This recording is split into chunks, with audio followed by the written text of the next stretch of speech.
भद्रम् गण्डेभिः शृणुजामदेवाः भद्रम् पश्येमाक्षभिर्यजत्राः स्थिरैरङ्गैः स्तुष्टुवागुंसस्ततोभिः व्यशेवदेवहितम् जदायुः स्वस्ति न इन्द्रो वृद्धश्रवाः स्वस्ति नः पूषा विश्ववेदाः स्वस्ति नस्तार्क्ष्यो अरिष्टनेमिः स्वस्ति नो बृहस्पतिर्ददातु ॐ शान्तिः शान्तिः शान्तिः ॐ न कर्मणा न प्रजजातने न त्यागे नैके अमृतत्ववादशो परेण नाकन्दिहितम् गुहायाम् विभ्राजते तद्यतयो विशन्ति वेदान्तविज्ञानसुनिश्चितार्थाः सञ्जासयोगाद्यतयः शुद्धसत्त्वाः ते ब्रह्मलोके तु परान्तकाले परावृतात् परिमुच्यन्ति सर्वे दक्रन्ति पापम् परवेष्णभूतम् यत्पुण्डरीकम् पुरमध्यसग्रस्थम् तत्रापि द्रक्ष्यम् गगदम् विशोकस्तस्मिन् यदन्तस्तदुपासितव्यम् यो वेदादौ स्वरः प्रोक्तो वेदान्ते च प्रतिष्ठितः तस्य प्रकृतिलीनस्य यः परः स महेश्वरः गुरुभ्यो नमः ॐ नमो भगवते रुद्राय हरिः ॐ नमस्ते रुद्रमञ्जव उतात इषपे नमः नमस्ते अस्तु धन्वने बाहुभ्यामुदते नमः जात इषुः शिवतमा शिवम् बभूवते धनुः शिवाशरम् व्याजातवत जानो रुद्रमृडया याते रुद्रशिवा तनोरघोरा पापकाशिनी तजानस्तनुभाषन्तपजा गिरिशन्तापिताकशीः या विषुङ्गिरिशन्तहस्ते बिभर्षस्तवे शिवाङ्गिरित्रताङ्कुरुमायिगुंसेः पुरुषम् जगत् शिवेन वचसा त्वा गिरिशाच्छावतामसि यथा नः सर्वमिज्जगदजक्ष्मगो सुपदा असत् अध्यबोधदधिभक्ता प्रथमोदयेभ्योऽभिषक् अहीगिश्च सर्वान् भजन् सर्वाश्च जातु धान्यः असंजस्ताम्रो अरुण उत बभ्रुः सुमङ्गलः ये चेवागो रुद्रा अभितो दिक्षुः श्रिताः सहस्रशो वैशागो हेड इमहे असंजोपसर्पति नीलग्रे गोपितो हितः उतैदम् गोपा अदृशन्नुदहाद्यः उतैदम् विश्वाभूतादिसदृष्टो मृडजातिनः नमो अस्तु नीलग्रीवाजसहस्राक्षादमेधुषे अथो जय अस्य सत्त्वादो हन्तेभ्यो करन्दवः प्रपुञ्चधन्वदस्त्वमुभजोरात्रिजोद्याम्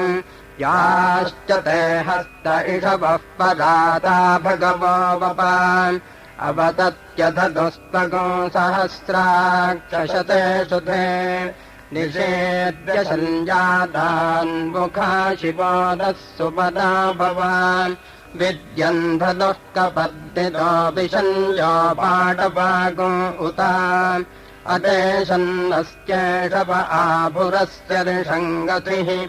जाते हेतृम्बेधुष्टमहस्ते बभूवते धनुः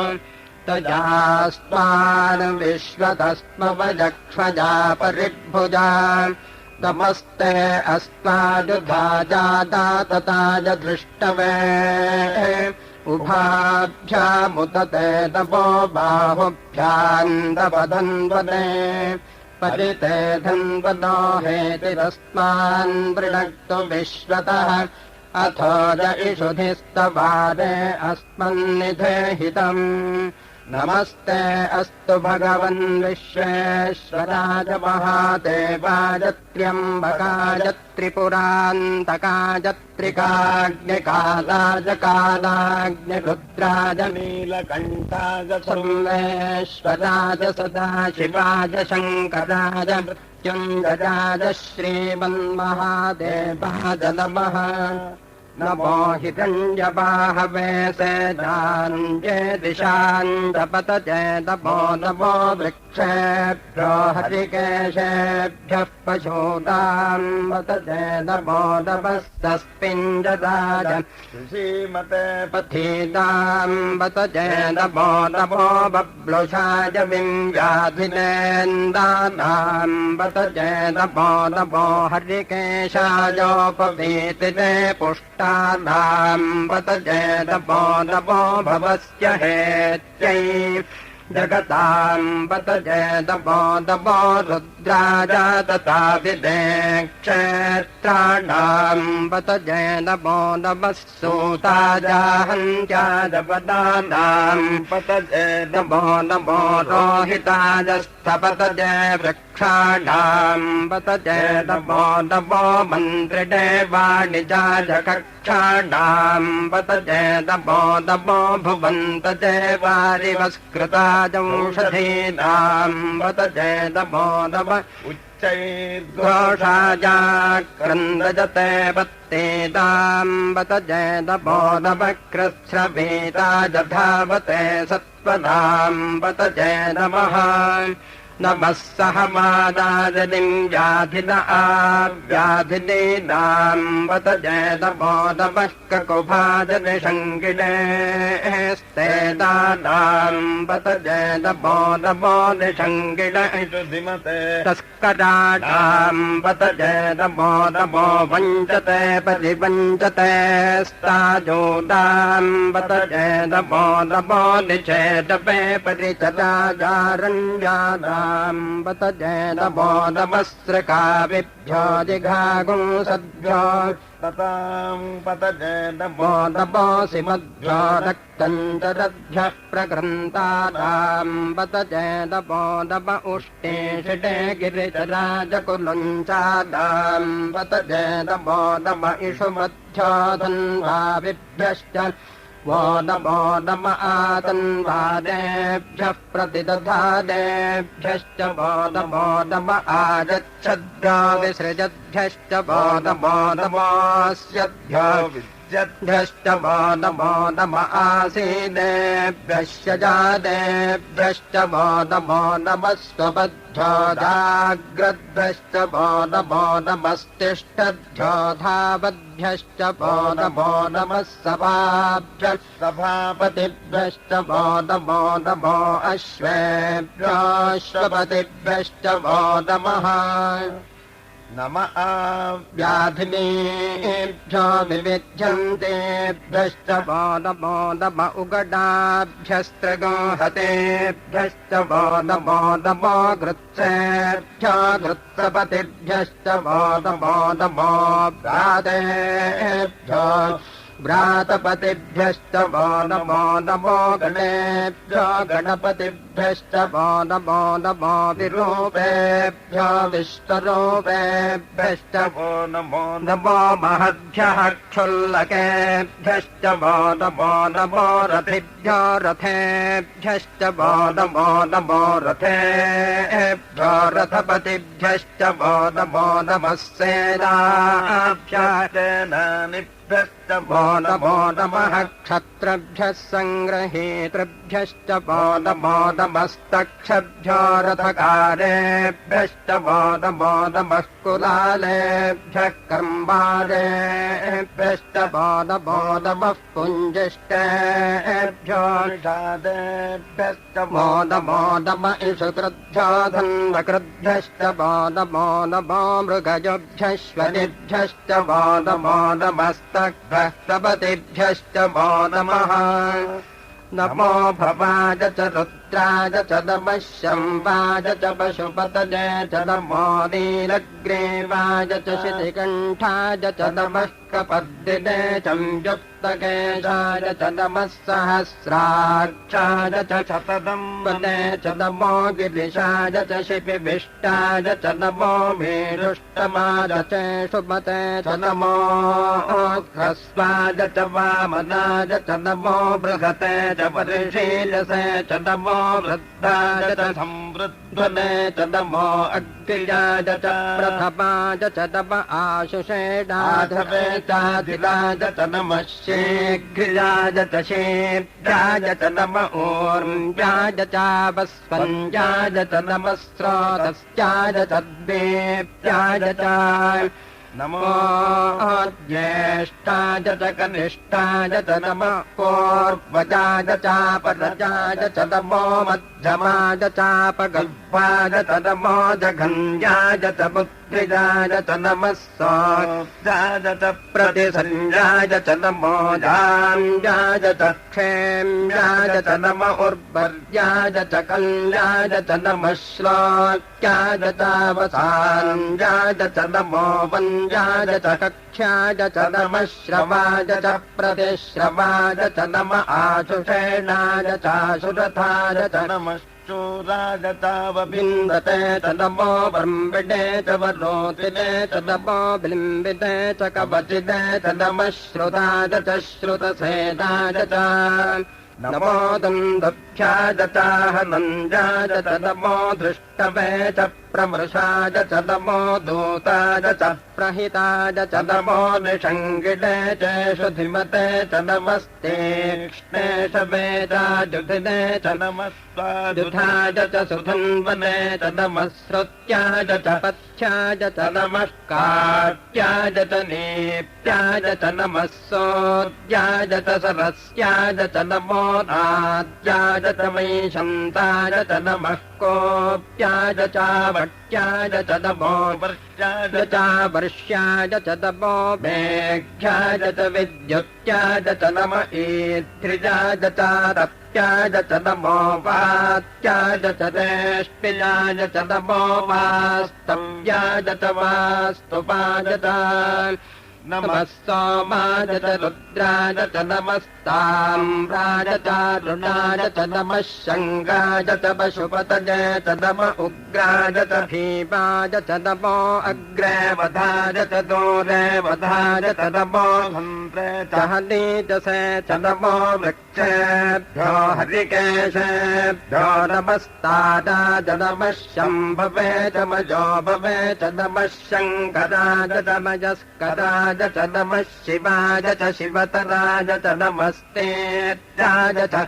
कोल्याय च नमः पाद्याय च पाद्याय च नमः प्रतरणाय चोत्तरणाय च नम आताद्याय च लाद्याय च नमः षष्ट्याय च फेन्द्याय च नमस्तिकत्याय च प्रवाह्याय च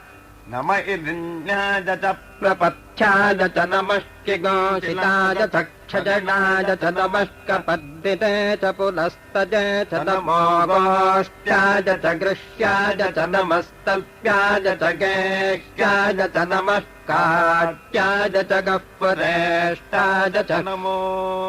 कृतञ्जाय च दिवेष्ट्याय च नमः पागोसव्याय च रजस्याय च नमः शुष्क्याय च हरित्याय च नमो लोप्याय च लप्याय च नम ऊर्व्याय च सोर्म्याय च नमः पर्याय च पर्णछत्याय च नमोपगुणबाणाय चाभिघ्नते च नम आक्षिदते च प्रक्षिदते च नमो वश्किरिकेभ्यो देवादागोहृदयेभ्यो नमो विक्षेणकेभ्यो देवानागोहृदयेभ्यो नमो विचिन्वत्केभ्यो देवानागोहृदयेभ्यो नम आमीहतेभ्यो देवानागोहृदयेभ्यो नम आमीवत्केभ्यो देवानागोहृदयेभ्यः द्रापे अन्धसस्पते दरिद्रम् नीललोहिता येषाम् पुरुषाणामेषाम् पशूताम् माभेर्मातोमो येषाम् किञ्चदापमते याते रुद्रशिवा तनुशिवा विश्वाह भेषजी शिवा रुद्रस्य भेषजेत जातो मृडजीवसे इवागो रुद्राज तपसे कपर्दिने क्षयद्वे राजप्रभरामहे मतिम् यथा नश्यमसद्विपदे चतुष्पदे विश्वम् पुष्टम् गामे अस्मिन्नदातुरम् मृडालो रुद्रो ततो वजस्कृधि क्षयद्वे राजतपसा विधेवते यच्छन् जजाष्टमनुराजते पिता ददश्यामतव रुद्रप्रणीतौ मानो महान्तमुत मानो अर्भकम् मान उक्षन्त उत मान उक्षितम् मानो वधेः पितरम् वोत मातरम् प्रियामानस्तदवो रुद्रनेरिषः मानस्तोकेतनजे मानाजुषिमानो गोषुमानो अश्वेषुरीरिषः वीरान् मानो रुद्रभावितो वधीर्हविष्मन्तो तपसा विधेवते आदात्ते गोघ्न उत पूरुषघ्ने क्षयद्वे राजसंभ्रमस्मेते अस्तु रक्षा च नो अधि च देव भ्रोष्यथा च नश्यम् वजच्छद्विपर्हाः स्तुहि श्रुतम् कर्तसदम् जुवादम् मृगन्न भीममुपहत्नुमुग्रम् मृडाजरित्रे रुद्रस्तवादो अञ्जन्ते अस्मन्निवपन्तु सेनाः परिणो रुद्रश्च हेतृम् मृडक्तु परित्वेषश्च दुर्मतिरघाजोः अवस्थितामघवध्यस्तनुष्वपेड्भस्तोकाजतदजारमृडजान् मीढुष्टमशिवतमशिवो नः सुमना भवान् पदवे वृक्ष आजुधम् निदाजकृत्तिम् वसान आतरपि नागम् बिभ्रदागहि विकिरिदविलोहित नमस्ते अस्तु भगवः यास्ते सहस्रगो हेतजान्यमस्मन्निवपन्तु ताः सहस्राणि सहस्रता बाहुवोस्तव हेतजः तासामीशानो भगवः पराचीनामुखाकृधी सहस्राणि सहस्रशो जे रुद्राधिभूम्याम्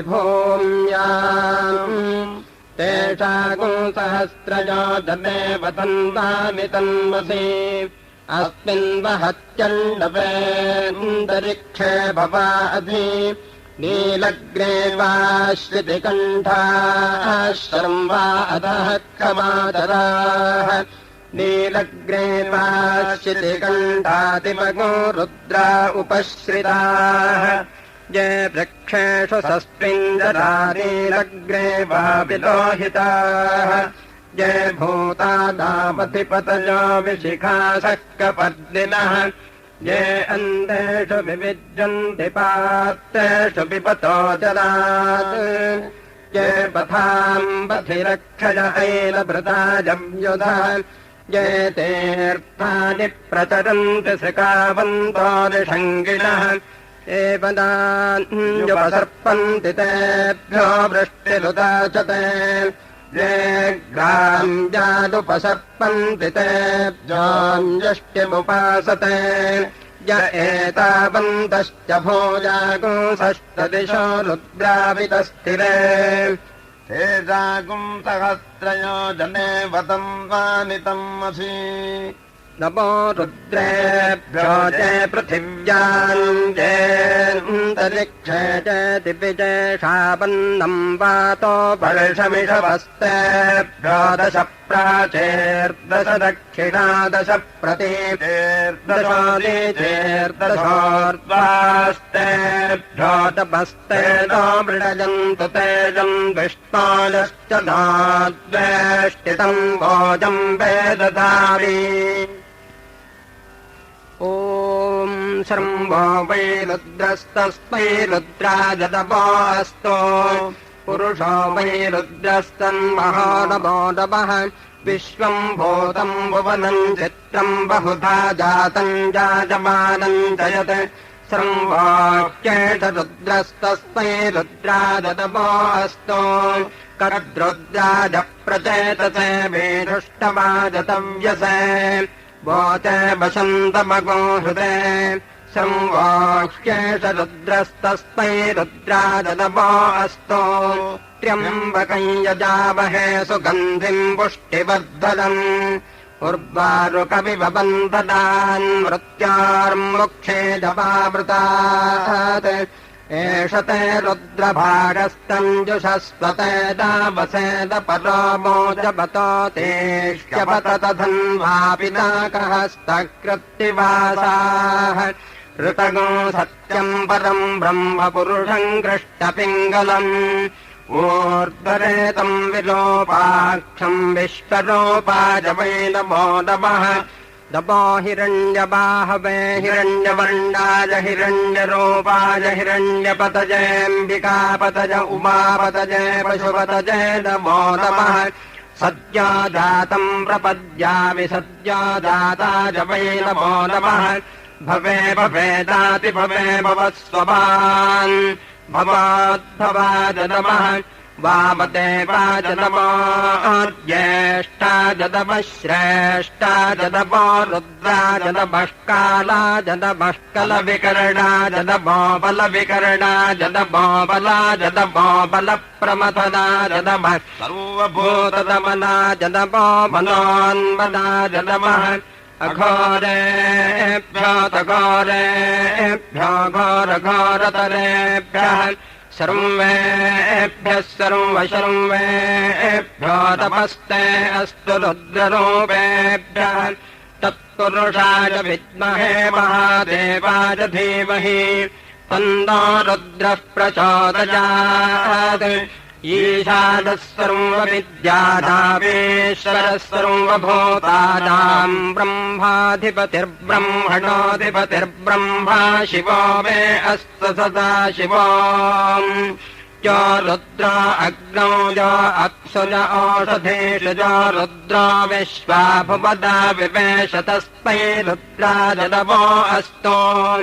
यस्मात्परन्दापरमस्ति किञ्चिद्यस्मान्दानीजो नज्जायोऽस्ति कश्चित् वृक्ष इव स्तब्धो दिवितिष्ठस्येकस्तेनेदम् पूर्णम् पुरुषेण सर्वम् तपुष्टुहिरस्विषु सुधन्वाजो विश्वस्य क्षयति भेषजस्य यक्ष्वा महेशो मनसा च रुद्रम् नमोऽभिर्देवमसुरन्दुवस्य अजम् मे हस्तो भगवादजम् मे भगवत्तरः अजम् मे विश्ववेशजोजगम् शिवाभिवर्षणः जेते सहस्रमजुतम् वाचा मृत्यो मर्त्या जहन्तवे तान यज्ञस्य माजया संवादवजजामहे मृत्यवे स्वाहा मृत्यवे स्वाहा ॐ नमो भगवते रुद्राय विष्णवे मृत्युर्मे पाहि सदा शिवो ॐ शञ्च मे वजश्च मे प्रियञ्च मे लोकामश्च मे कामश्च मे सौमनसश्च मे भद्रञ्च मे श्रेयश्च मे वस्यश्च मे यशश्च मे भगश्च मे द्रविडञ्च मे जन्ता च मे धत्ता च मे क्षेमश्च मे धृतिश्च मे विश्वञ्च मे महश्च मे संविच्च मे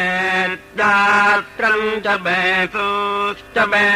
प्रसोश्च मे सीरम् च मे लजश्च मरुतम् च मे मृतम् च मे यक्ष्मम् च मे दामयश्च मे जीवातुश्च मे दीर्घायुत्वम् च मे नमित्तम् च मे भजम् च मे सुगम् च मे सजलम् च मे सूषा च मे सुदिनम् च मे